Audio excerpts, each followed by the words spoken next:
My name is Erica Nicole Malone, and I am so proud of you.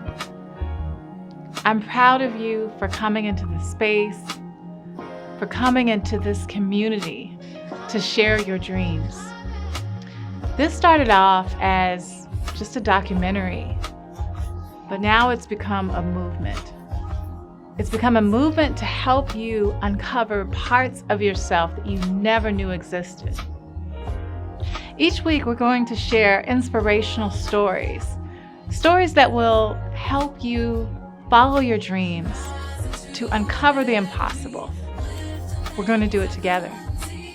Come with me. Let's go. In this episode of the Bucketwish, I would like to talk about pressing through. And a lot of times we go through things in life and we just don't think we're going to be able to make it through. And we get tired, we get stuck, we get disenchanted, we get lost, we get mentally exhausted, and a lot of times we quit. I want to discuss ways we can press through. And I want to give you some examples of times I wanted to quit, and there's just so many. And because I'm just like you, I'm no different than you, but one thing I will do is press my way through. There's so many examples, but I think one of them that sticks out in my mind is when I had just left college. I was living in this beautiful apartment. It was like the most beautiful Manhattan apartment in Cincinnati. And it was actually in Covington, Kentucky, which is like right on the line of Cincinnati, but they consider it Cincinnati, but it's Covington. And this was a beautiful palatial apartment, but it was older, right? It's palatial for me, being I was 19. And I'm 19 years old. I'm in this beautiful apartment, and I just couldn't afford it, really, frankly. But it was gorgeous, and I was working 2 jobs, and I was working at a clothing store and just trying to make rent for this apartment. It was my very first apartment. I loved and worshipped this apartment. It was just beautiful wooden walls and this big staircase outside, and it was older, but it was mine. It was my very first. And so rent was due, and a couple of times, I would scrape some money together. I'd call my mom, or I'd do everything I could to keep it. But one day I got a knock on the door, and this couple, they owned this apartment, and it was one of those apartments that had like 4 apartments there, and I was in one of them. And she was like, "Sweetie, do you have the rent for this month? Did you get my messages?" And I was like, I don't know. I don't think I got your messages. Of course I got the message. But she was like, "I'm sorry, but you're going to have to go, because if you don't have the rent, you're going to have to go." And I immediately, very dramatic, being that I was a theater major, I'm crying. I'm like, please, give me another chance. I promise you, I'll have the money next month. I promise, please, just give me another. And she's like, "Sweetie, I'm so sorry. But you're going to have to go." And I'm crying. And so she walks into the apartment, she shuts the door, and she was like, "Listen, this one moment does not define your future. One moment is not who you are. This is just a bad moment, but you're going to come out of this." And she handed me this book, and the book was called A Woman's Worth by Marianne Williamson. And she says, "You are going to come out of this." She said, this moment right here is not your future. And it was the most beautiful eviction a person could ever have. I mean, of course she still evicted me, right? But she was so pivotal in teaching me how to have a soft landing and to give someone a soft landing, because that's what she did for me. She could have been like, "I don't care, get out, you gotta go, I'm sorry, gotta go." But she didn't. She made sure she set a seed for me that I could come out of this, that I could press through this. And I think she changed my life, and that she kind of taught me that failure is not final. Failure does not define you. Failure isn't final. You can pick your pieces back up. And she said, on her way out the door, she said, I'm going to look back. And she said, honey, I promise you, this is not the end of your story. I promise you, you're going to pick yourself back up and you're going to make it through this. And you're going to look back and this is going to be one of the moments that are going to be a big part of your life. And she was right. And I picked myself back up. And so, pressing through a dark moment is so important, especially now when, the world feels like it's in chaos, right? The world is so heavy right now and there's so much going on. And just everywhere you turn on the news, you feel like it's just insurmountable. And you have to find that something's deep inside your spirit that can pick yourself back up. And she did that for me. And other times I'm at college and, I remember sitting in college one time and I love school. I know a lot of people don't like, being in college, but I really loved it. I was a nerd and it was the best thing, especially since I had a full scholarship for theater and playwriting at Wright State and I didn't understand my blessing. And they were like, you're going to have to go because I was not coming to class. I wasn't doing what I was supposed to be doing. And it was like, I thought college was a continuation of high school. I really didn't understand that you should go to class because, And so they were like, yeah, And the other thing is I didn't like Shakespeare and I had all these things. And they were like, no, you're going to have to go. And so my mother was like, and my dad was like, yeah, I'm not paying for a college. I don't know what to tell you. So I had to really come up with creative ideas at my new college to pay for school. And so I'd write plays and charge $3 a ticket and have 800 people come to my college plays to pay for tuition. And it was rough. It was rough, but I pressed my way through. It was one of those things where every I went to the Student Activity Center and I met with the Student Activities Director and I asked him, can I write or produce plays to pay for tuition? Can I take the money? You don't even have to give me the money, but can I charge money and then that money will go to my tuition? And he said, yeah, we can do that. And so that's how I paid for college. But it really wasn't even about now, when you go through something, it's not even about what you're going through. It's about what it's making you into, what it's shifting you into, what it's growing you into. And that's what it did for me. And I pressed my way through. I started taking plays to different cities as I left college. And, I will tell you, there was a couple of plays that there'd be like, and I remember this one. And I love Mary J. Blige.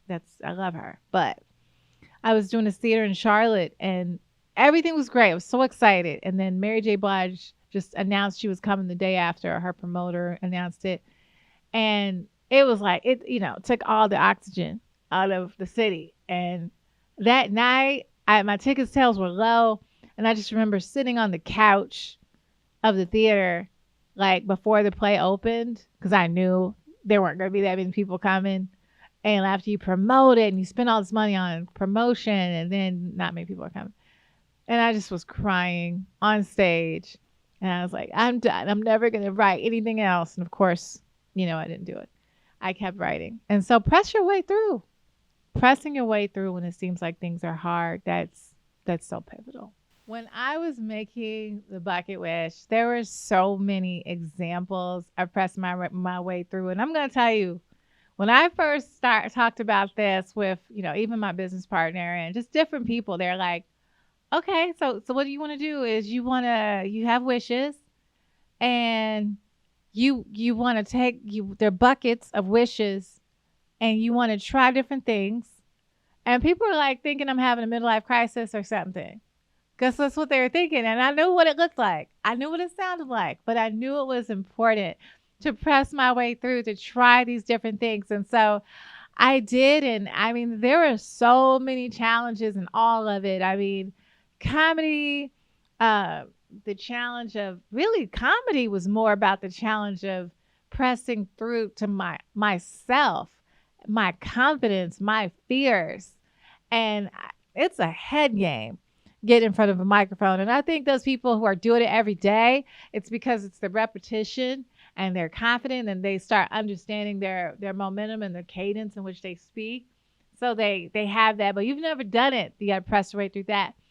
And then even the flute, in doing the Bucketwish. I mean, my flute was stolen. The story about my flute, it was stolen when I was 10 years old by this girl at school who was kind of tough from other side of the tracks, and she never had her flute. And then one day she had her flute, and I was like, hey, I started getting my confidence. Do you have my flute? I said, is that my flute? And she was like, maybe. I was like, all right. Because she could fight.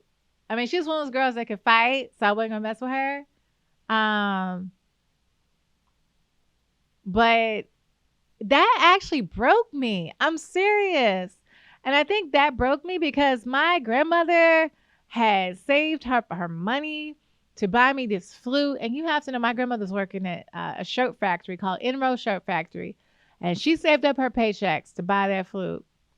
And when that flute got stolen, I had to go back to my grandmother and tell her I didn't have the flute. And it just something she never recovered from until she passed away.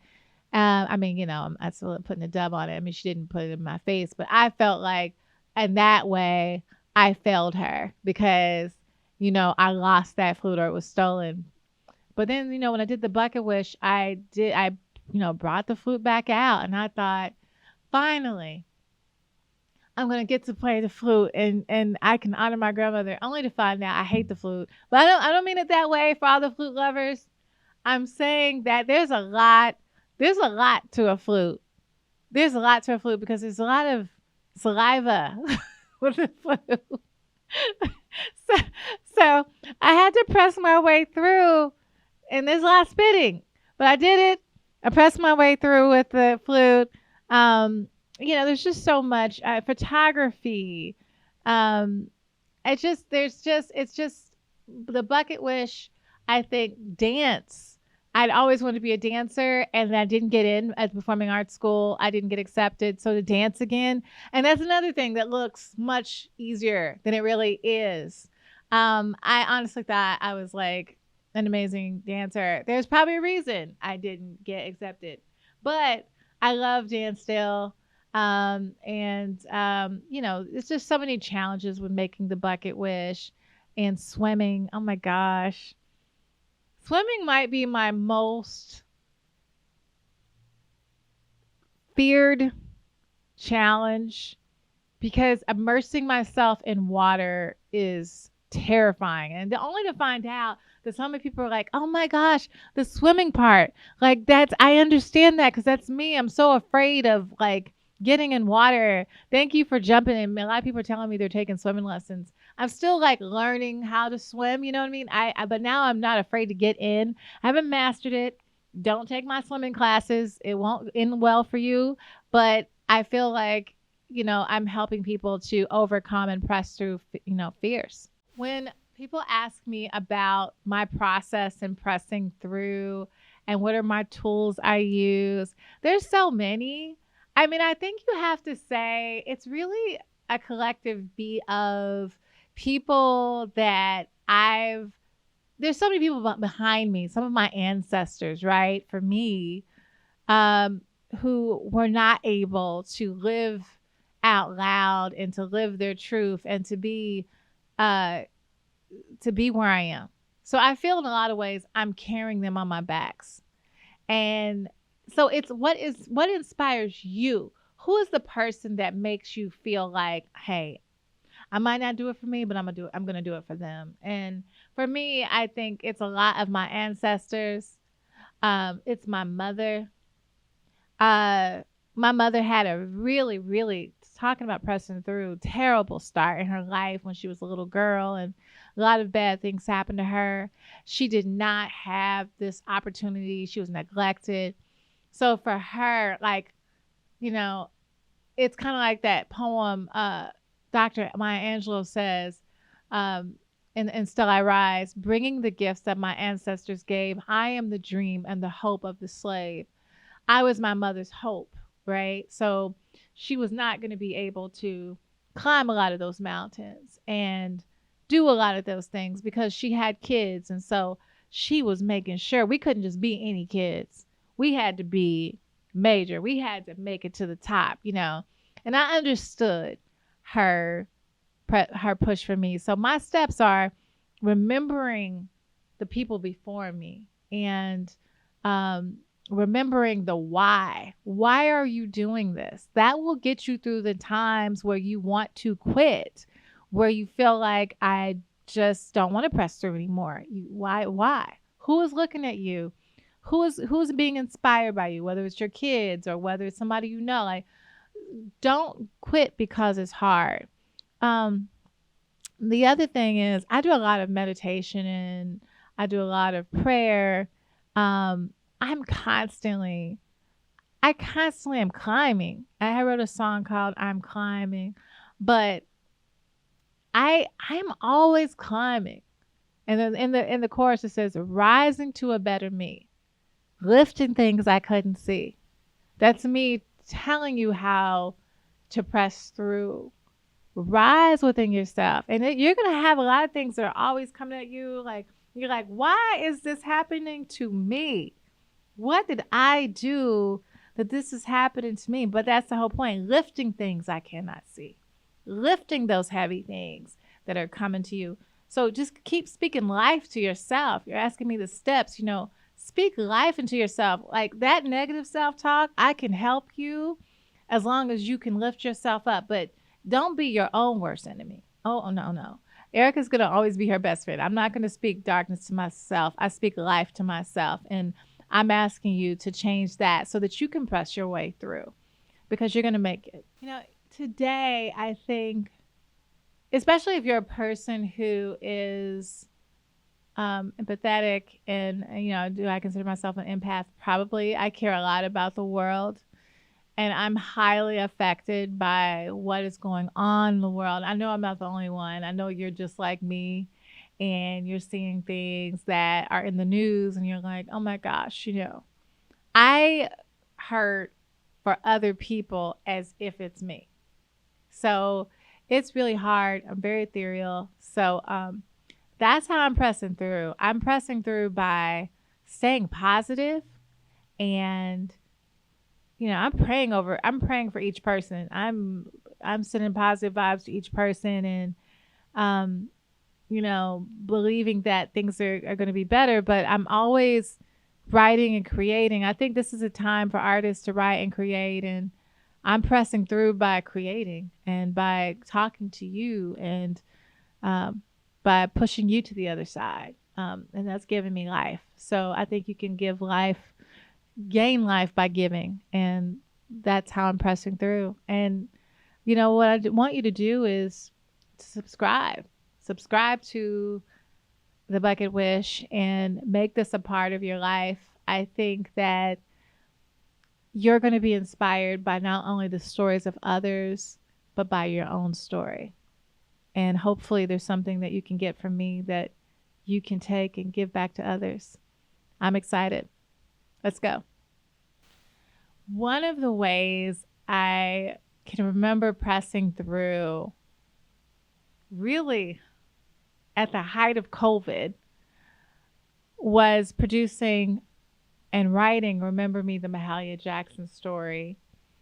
Remember Me, the Mahalia Jackson Story was an amazing film about the legendary Queen of Gospel, Mahalia Jackson, starring Grammy award-winning Lettucey. It had some amazing actors in it. Columbus Short, Keith Robinson, Wendy Raquel Robinson, Vanessa Estelle Williams. So many amazing people in that cast and so on. Corbin Bleu, the list goes on, honestly.